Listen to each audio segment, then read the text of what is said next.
우리 나그네 교회 성도님들께 우리 하나님 위에서 부어주시는 은혜와 또 평강의 복이 가득하시기를 축원합니다. 나그네 교회는 우리 합동신학대학원을 위해서 가장 많이 기도해 주시는 교회입니다.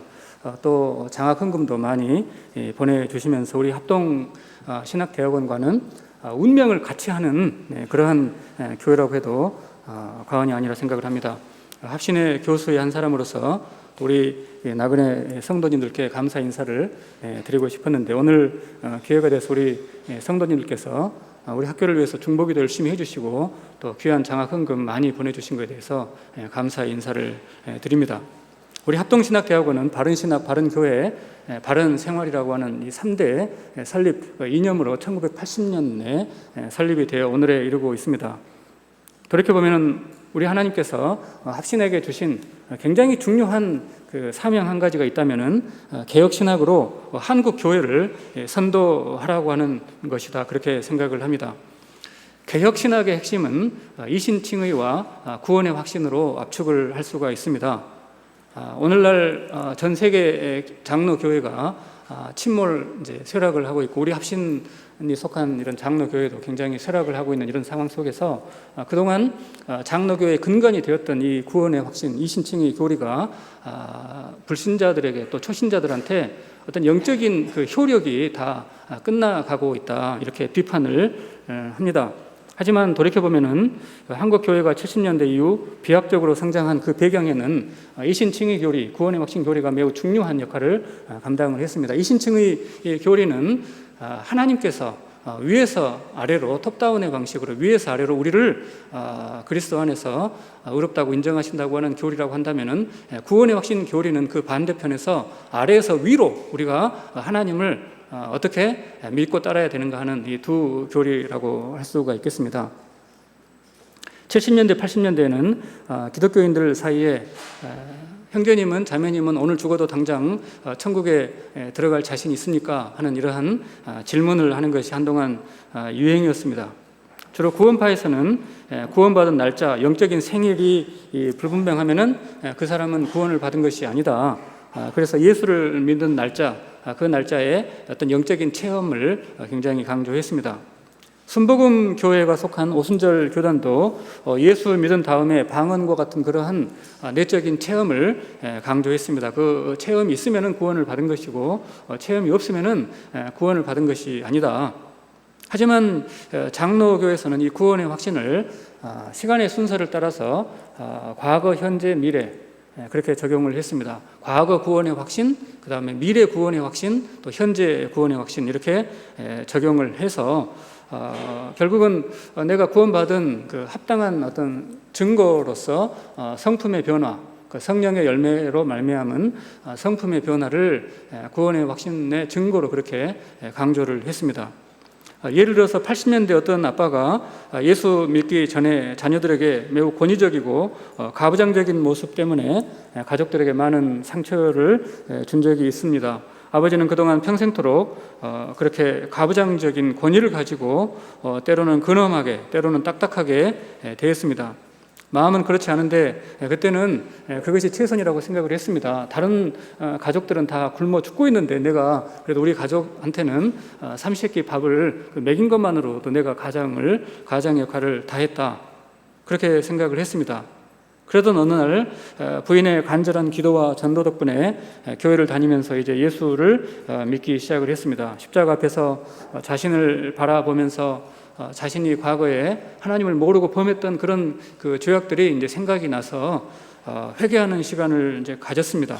다시는 과거의 죄를 반복하지 않아야겠다 결단을 했습니다. 근데 문제는 이 마음 속에 두 가지 감정이 서로 충돌하는 것이 큰 그 문제였습니다. 한쪽으로는 죄책감이 생깁니다. 하지만은 이제는 그렇게 다시는 죄를 범하지 않아야겠으니까는 이제 예수 믿는 사람답게 거룩한 그런 사랑, 또 이제 인자한 이런 모습들을 보여줘야 되는데 갑자기 변한 나의 모습을 주변 사람들이 바라보면서 혹시 예수 믿는 사람들은 이렇게 위선적인가, 가증스러운가, 어떻게 하루아침에 그렇게 달라질 수 있는가, 내 신앙을 위선적이라고 이렇게 또 무시하지는 않을까 하는 이 두 가지, 한편으로는 죄책감과 또 다른 한편으로는 일관성이 없는 것 때문에 오해할까 하는 이런 고민이 있었습니다. 그래서 예수를 믿음에도 불구하고 하루아침에 사랑을 표현하는 것이 매우 부담스러웠습니다. 하지만 십자가를 바라볼 때마다 성령 하나님께서 알려주시는 것이 있습니다. 그것은 주 하나님이여 우리 주님을 다 씻는 내가 십자가에 못 박을 수는 없나이다. 그래서 내가 예수 믿는 사람으로서 이전과는 완전히 달라진 그런 사람으로서 사랑합니다.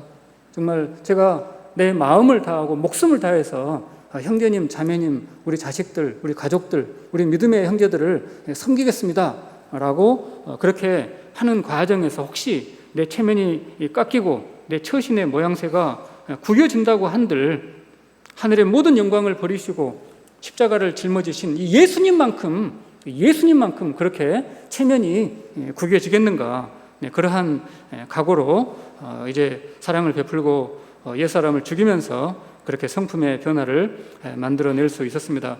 저는 이제 아버지가 이제 내 아들을 두셨고 이제 장남이고 그래서 굉장히 권위적이었습니다.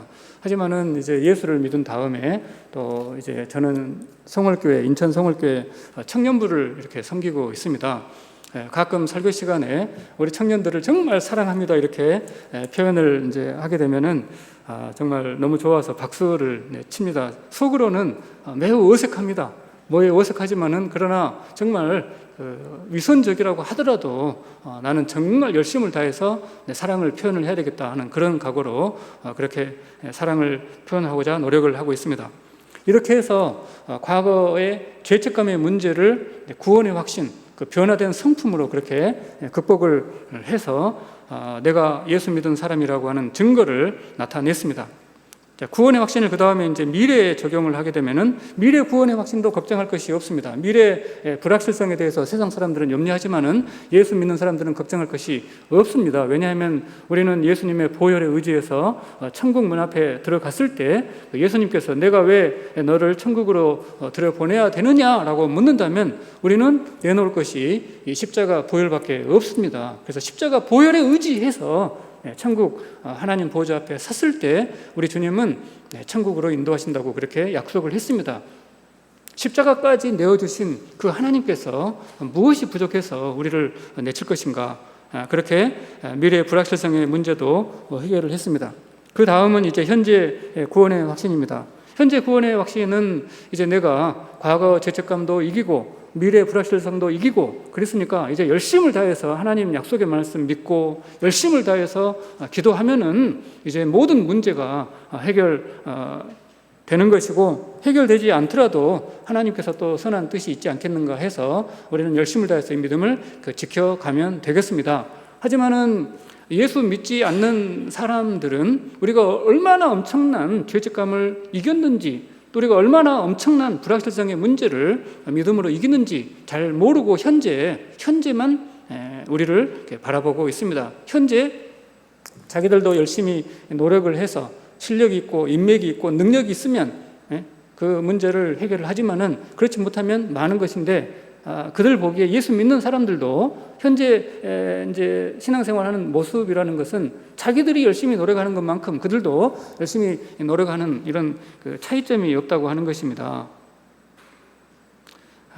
그러한 어떤 영적인 차별성의 문제 앞에서 낙심하는 경우들이 많습니다. 우리 신자들 입장에서는 고난 중에 과연 어떻게 나는 하나님의 자녀인 이 구원을 확신할 수가 있는가? 하나님께서 내 간절한 기도에 응답을 하지 않는 것 같은 이 절망적인 상황, 이 답답한 이런 상황 속에서도 우리는 현재 어떻게 내가 하나님의 자녀인 것을, 구원을 확신할 수 있는가? 오늘 본문의 말씀은 매우 중요한 교훈을 말씀을 합니다. 오늘 본문 1절의 말씀은 이제 예수님께서 나사로를 부활시킨 이 전체적인 사건에 등장하는 그 등장 인물들을 소개합니다. 나사로가 등장하고 그 누이 마르다와 마리아가 등장한다 해서 이어지는 내용은 이제 전체적으로 사건이 이제 6가지로 그렇게 진행이 됩니다. 첫 번째는 나사로가 심각한 병에 걸렸다는 것입니다. 두 번째, 신방을 요청을 했습니다. 세 번째, 예수님이 오시지 않고 나사로가 죽은 지 4일이 지난 다음에 비로소 방문을 하십니다. 네 번째도 이제 한자로는 이제 죽을 사자. 마르다와 마리아가 굉장히 정말 실망스러운 생각이 들었습니다. 예수님에게 너무나 서운한 생각이 들었습니다. 다섯 번째로 예수님은 나사로를 부활시킵니다. 여섯 번째로 마리아가 감사해서 300데나리온 3천만 원의 1년치 연봉에 해당되는 향유를 예수님께 부으면서 감사를 표현을 했습니다.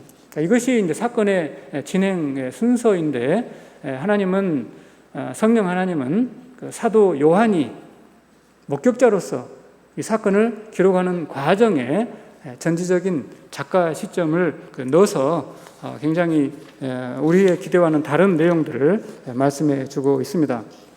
우리의 관심은 우리도 예수님처럼 죽은 사람을 살려내는 그 능력이 어떻게 실현되고 있는가 하는 것에 관심이 있으니까 이 다섯 번째 장면을 좀 자세하게 기록을 해주면 좋겠습니다.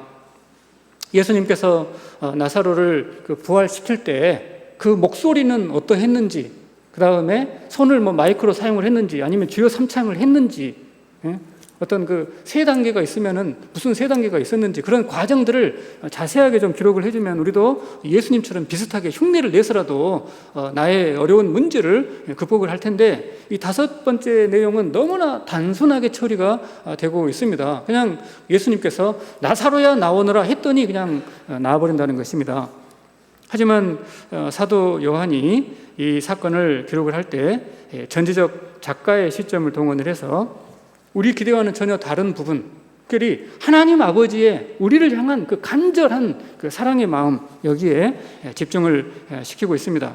이 전지적 작가 시점의 특징이 있습니다. 그것은 당시 등장인물들은 자신들이 하는 행동을 하나님은 어떻게 보고 계시는지를 모른다는 것입니다. 모르기 때문에 여러 실수를 하고 절망을 하고 좌절을 하고, 그래서 그런 내용을 기록을 해서 마치 하나님께서 위에서 아래로 내려다보듯이 이 본문을 읽는 독자들도 이 사건 전체를 위에서 아래로 내려다보면서 우리는 저 등장인물들처럼 실수하지 않도록 하려는 그런 하나님 아버지의 마음을 잘 전달을 해주고 있습니다. 그 첫 번째 특징, 첫 번째 그 전지적 작가 시점이 나타나는 첫 번째 부분은 무엇인가? 그것은 서론에서 결론을 미리 말씀하고 있다고 하는 것입니다. 그래서 나사로가 심각한 중병에 걸렸다고 하는 이 사건을 첫 번째 기록한 다음에 맨 마지막에 여섯 번째 사건을 첫 번째 바로 다음 두 번째로 이동을 시켜서 미리 기록을 하고 있습니다. 2절 말씀입니다. 이 마리아는 향유를 주께 붓고 머리털로 주의 발을 닦던 자요, 병든 나사로는 그의 오라버니였다. 그래서 이렇게 나중에 일어날 사건, 나중에 나사로가 너무나 감사가 되어서 정말 예수님께 감사를 표현했던, 어느 정도 감사가 되는가, 300데나리온은 이제 1년치 연봉에 해당되는 그러한 3천만 원의 향유를 미리 부어서 감사를 표현했다, 이 결론을 미리 밝히고 있습니다. 또 이어서 4절에서도 이 병은 죽을 병이 아니고 하나님의 영광을 위함이다. 하나님의 아들이 이로 말미암아 영광을 받도록 하려 합니다고 하는 그런 하나님의 마음, 이 사건을 대하시는 그 하나님의 우리를 향한 그 식구들을 향한 간절한 그 사랑의 마음을 미리 밝히고 있습니다. 이렇게 이 전지적 작가 시점이 집중되는 이 구절 속에 독자들을 향한, 우리를 향한 하나님의 중요한 교훈이 숨겨져 있습니다. 그 첫 번째 교훈이 무엇인가? 신자도 이 가족들처럼 아무리 기도해도 해결되지 않는 그러한 어려운 고난의 문제가 발생할 수 있다는 것입니다. 그럴 때 이 마르다, 마리아처럼 그렇게 예수님이 왜 안 오십니까? 도대체 우리가 무엇을 잘못했습니까? 그렇게 체념하거나 어떤 책임을 추궁하거나 절망하거나 좌절하지 말라는 것입니다. 그거보다는 하나님께서 오직 나만 독특하게 이 상황을 감당할 것을 믿으시고, 나를 믿으시고, 하나님께서 나를 통해서, 잘 감당하는 나를 통해서 영광을 받으시리라고 하는 그런 기대감을 가지고 다른 사람에게는 맡기지 않는 독특한 배역을 나에게 맡기신 것으로 그렇게 이해할 수 있다고 하는 것입니다. 그런 하나님 아버지의 마음을 제대로 이해하지 못하면은, 거시적인 시각이 없다면은 톱다운의 시각, 위에서 아래로 나를 내려다보는 시각, 현재 하나님은 나를 의롭다고 하신다, 현재 그렇기 때문에 나는 이 고난의 상황 속에서도 구원을 확신할 수 있다 하는 이런 하나님 아버지의 마음을 잘 모르면은 여러 가지 불평과 원망을 할 수밖에 없습니다. 예를 들어서 마르다는 그런 하나님 아버지의 마음을 잘 이해하지 못했습니다. 그래서 11장 21절에 이렇게 원망을 합니다. 마르다가 예수께 여짜오되 주께서 여기 계셨더라면 내 오라버니가 죽지 아니하였겠나이다. 마르다는 예수님을 존경하고 예수님으로부터 좋은 말씀을 많이 들었습니다. 하지만 그 평생에 경험해보지 못한 것이 있습니다. 그것은 무엇인가? 우리 예수님은 사망 권세에 붙잡힌 하나님의 백성들을 그 즉시로 사망으로부터 생명으로 인도하시는 부활의 주님이시다고 하는 것을 절대 경험을 해보지 못했습니다. 그렇기 때문에 예수님으로서는 이 가족들을 사랑하신다고 한다면 주시고 싶은 최고의 선물은 무엇인가 하면은 사망에서 생명으로 걸어 나오는 부활의 능력을 직접 경험하는 것입니다. 그것을 이해하지 못했습니다. 그래서 24절에서 계속 불평을 합니다. 마르다가 이르되 마지막 날 부활 때에는 다 살아날 줄을 내가 아나이다. 구원의 확신이라고 하는 개념을 가지고 마르다의 이 표현을 우리가 이제 평가를 해본다면은, 마리아는 미래 구원의 확신을 가지고 있었습니다. 과거 구원의 확신도 의심하지 않았습니다. 문제는 현재 구원의 확신을 가지지 못하고 있습니다. 이걸 기록으로 남김으로써 독자들로 하여금 현재 어떠한 고난에 있다고 하더라도 우리는 구원을 확신할 수 있다. 왜냐하면 그것은 현재 고난은 내 책임이 아니라는 것입니다. 내가 믿음이 부족해서 하나님께서 이러한 고난을 허락하는 것이 아니라는 것입니다. 그럼 왜 고난을 허락하신 것인가? 그것은 하나님께서 오직 나만 잘 감당하리라고 믿고 맡기신 그러한 새로운 그 배역이라고 하는 것입니다. 하나님이 나를 사랑하셔서 나에게 맡기신 이 새로운 배역이라고 하는 이 믿음이 없다면은 불평을 할 수밖에 없는 것입니다. 만일 오늘 우리가 이 사건을 가지고 연극을 한번 해본다 하면은 여러분들은 어떠한 그 배역을 맡고 싶으신지 묻고 싶어요. 아마 나사로의 배역이 가장 인기가 많을 것 같습니다. 왜냐하면 나사로는 나중에 짠 하고 나타났으니까 박수를 많이 받을 것입니다. 하지만 감독이 나사로에게는 어떤 배역을 맡겼는가? 그는 육신의 연약함으로는 도저히 감당할 수 없을 정도의 그 심각한 중병에 걸리는 그런 배역을 맡겼습니다. 그래서 결국 죽게 되면 죽을 수밖에 없는 그런 지경에 떨어지는 그런 배역을 맡겼습니다. 마리아에게는 정말 어떤 배역입니까? 마리아는 아무런 도움을 하나님이 주지 않아가지고 죽어가는 우리 가족을 정말 안타까운 마음으로 지켜봐야만 하는 그런 정말 답답한 배역을 맡기셨습니다.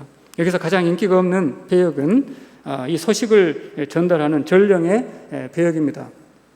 하나님께서 나에게 전령의 배역을 맡겼다 하는 이러한 어떤 시각이 없으면은 사건이 진행이 되는 과정 속에서 지금 나사로는 죽어가고 있고 예수님은 빨리 오지 않고 있고, 자, 그래서 이 답답한 상황을 누가 책임을 져야 되겠습니다. 그래서 혹시 전령이 네가 예수님한테 말씀을 드릴 때 혹시 교만한 마음을 가지고 예수님이 안 오셔도 상관없어요라고 하는 그런 생각을 가지고 네가 예수님한테 혹시 거만한 자세로 부탁을 하지 않았는가? 네가 정말 공손하게 말씀을 드려야지.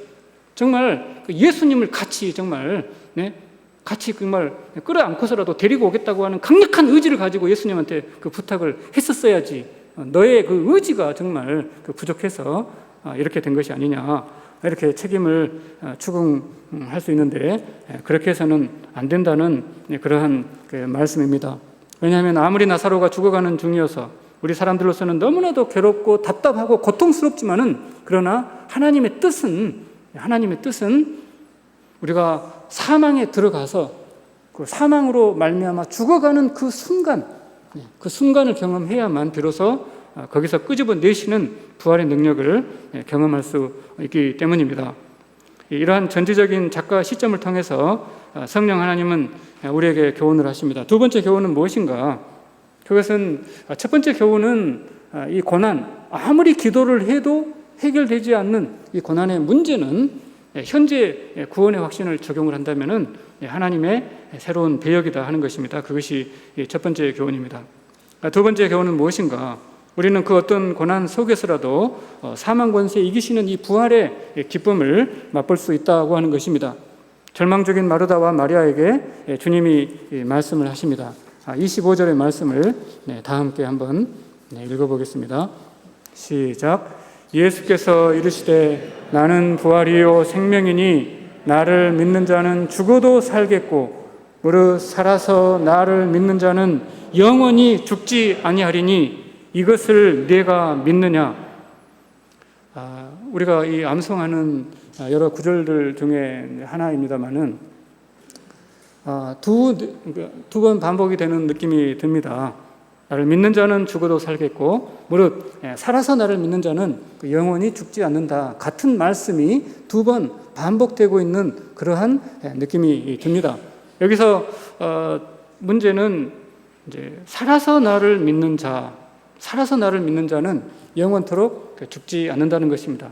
살아서 나를 믿는 자는 영원토록 죽지 않는다고 하는 이 말씀이 앞에서 나를 믿는 자는 죽어도 살겠고를 반복하는 것이냐, 그것이 아니고 앞의 구절은 이제 예수를 안 믿다가 예수를 믿음으로 말미암아서 구원받는 단계를 말한다면은, 두 번째 단계는 고난 중에 있을 때 우리가 영원히 죽지 않는 부활의 능력을 누리는 것을 말씀할 수 있겠습니다. 여기서 살아서라고 하는 것은 영적으로 말하는 것이죠. 살아서 영적으로 하나님을 믿고, 위로는 하나님께서 우리를 의롭다고 인정하신 이 신칭의를 가지고 있고, 그런데 뭐가 부족한가? 고난 중이기 때문에 산 것 같지 않은 이런 상황들, 그런 살아있는 성도, 영적으로 살아서 예수를 믿지만은 고난 중의 성도를 가리킵니다. 그는 예수님을 믿는 그 능력으로 말미암아서 영원토록 죽지 않는다. 영원토록 사망 권세에 짓밟히지 않는다는 것입니다. 현재 고난 중이라고 하더라도 현재 부활의 능력을 누릴 수 있다는 말씀입니다. 현재 고난 중임에도 불구하고 현재 부활의 능력을 누린다고 하는 것은 모순입니다. 현재 살아서 고난 중인데 어떻게 부활의 능력을 누린다는 것인가? 영원토록 죽지 않는다고 하는 것인가? 이 모순이 가능한 한 가지 방법, 그것은 무엇인가? 이것은, 이 고난은 나의 책임이 아니라는 것입니다. 하나님께서 이 고난 중에 안 계셔도 아니라는 것입니다. 그러면 무엇인가? 하나님이 나에게 맡기신, 나만이 가장 잘 감당하리라고 믿고서 나에게 맡기신 그 새로운 배역임을 인정하는 것입니다. 그 고난 중이라도 다른 사람이라면 도저히 감당할 수 없는 그런 배역임에도 하나님이 나를 사랑하시고 나를 믿으시고 나를 신뢰하시는 까닭에 너만은 잘 감당하리라고 믿으시면서 맡기신 배역이라는 것입니다. 그렇기 때문에 나를 신뢰하시는 그 하나님의 신실하심을 바라보면서 그 배역을 정말 인내로 감당하는 것, 그것을 통해서 우리는 사망 권세에 이길 수 있다는 것입니다. 그 고난을 감당하는 것이 하나님의 영광을 받으시는 최고의 멸류관임을 믿으시기 바랍니다. 일반적으로 장로교에서는 이 고난의 문제를 어떻게 극복할 것인가, 이 고난의 문제를 성화와 연결시켜서 가르칩니다. 내가 예수님처럼 거룩하게 살아가는 이 성화와 관련해서 장로교에서는 즉각적 성화와 점진적 성화를 가르칩니다. 즉각적 성화는 예수 믿는 순간에 우리 모두가 다 하나님의 자녀가 되었다는 것입니다. 위에서 아래로 내려다 보실 때 과거도 거룩했고 지금도 거룩하고 미래도 거룩하다. 즉각적으로 단 한 번 영원토록 거룩하게 태어나 버렸다. 그 다음에 점진적 성화로는 말 그대로 조금씩 그의 생각하는 것과 성품이 예수님처럼 갈라디아서 5장 20절 말씀처럼 이렇게 거룩한 성품으로 변해가는 것입니다. 점진적 성화로는 이제 장로교나 또 오순절 교단이나 전체 예수 개신교에서 다 가르칩니다. 점진적으로 예수 믿는 사람답게 바뀌어간다 다 가르칩니다. 하지만 우리 합신이 속한 개혁주의에서는 이 점진적 성화론이 무엇에 근거해야 되는가, 즉각적 성화론에 근거한 점진적 성화론을 함께 강조합니다. 이 즉각적 성화론의 토대에 근거한 점진적 성화론입니다. 이것이 얼마나 탁월한 개념인가 다른 교파의 성화론과 비교해 보면 잘 알 수 있습니다. 감리교는 성도가 어떻게 거룩한 삶을 살 수 있는가, 오늘 내가 십자가에 죽으신 예수님처럼 최선을 다해서 내 생각을 죽이고 내 정력을 죽이고 하나님께 모두를 드리는 심정으로 열심히 구제하고 봉사하면 조금씩 거룩해진다. 오순절 순복음 교단에서는 성령 충만을 위해서 열심히 기도하고 방언하고 금식하고 내 생각과 정서가 완전히 성령에게 사로잡히도록 그렇게 열심히 기도하고 방언을 구하면 그렇게 조금씩 거룩해진다. 또 신비주의 전통에서는 하나님의 말씀을 묵상하고 내 속에 있는 모든 찌꺼기들을 다 조금씩 도려내는, 그래서 내 생각과 심령을 완전히 그리스도와 합치는, 내 손을 주님의 십자가와 포개고 내 발을 주님의 십자가와 포개면서 그렇게 조금씩 거룩해져 간다, 그렇게 가르칩니다. 비개혁주의 교파에서 점진적 성화는 기본적으로 조금씩 노력을 통해서 열심을 다해서 조금씩 잘 안 되지만 그렇게 해야 된다 하는 것을 가르칩니다. 하지만 개혁주의 성화론은 점진적 성화론을 부정하지 않습니다. 하지만 그 강조점이 즉각적 성화론을 근거로 한 점진적 성화인 것이죠. 주님께서 현재 나를 의롭다고 바라보신다고 하는 그 확신의 근거에서 주님이 현재 나를, 고난 중인 현재 나를, 다른 사람이 볼 때는 전혀 기도가 응답이 되고 있지 않는 정말 이 답답한 이 현재 상황을 이신칭이 의롭다고 바라보신다고 하는 즉각적 성화에 근거해서 그 다음에 감사로 그 주님의 크신 뜻에 감사로 동참하는 것을 특권으로 여기고 노력을 하는 것입니다. 그러면 내가 현재 고난을 당하는 것이 내 문제가 아니고 하나님께서 나를 신뢰하시고 새로운 배역으로 맡기신 것으로 그렇게 이해할 수 있다는 것입니다. 우리 나그네 교회 성도님들께서 우리 합신을 위해서 열심히 기도를 많이 해주셔서 거듭 감사의 말씀을 드립니다. 들어 아시겠지만은 올해 본교 신학 석사 과정, MDiv 과정에 입학한 신입생들이 작년에 비해서 이제 절반으로 줄어드는 이런 충격적인 상황이 진행이 되고 있습니다. 작년까지만 하더라도 신학 석사 과정에 입학한 신학생들의 숫자가 그래도 이제 60명대 선을 유지했습니다만은 2023년도에 들어서 30명대로 20명대 후반으로 반토막이 나는 이런 절망적인 이런 그 상황 속에서 합신의 교수의 한 사람으로서 과연 합신은 하나님의 사명, 개혁신학으로 한국교회, 전 세계 교회를 선도하라고 하는 이 사명을 제대로 감당을 하고 있는 건가? 그러한 심각한 질문을 던지지 않을 수 없습니다.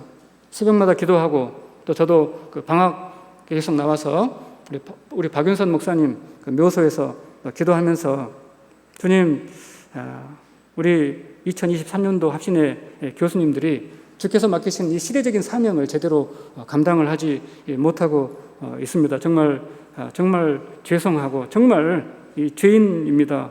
이 죄를 용서해 주시옵소서. 또 눈물과 피땀을 흘려가면서 이렇게 우리 합신을 위해서 장학 헌금을 내주시는 우리 성도님들께도 정말 면목이 없다고 하는 그러한 생각을 할 때가 한두 번이 아닙니다. 다행히 주님께서 한 가지 위로의 말씀을 주신 것이 있습니다.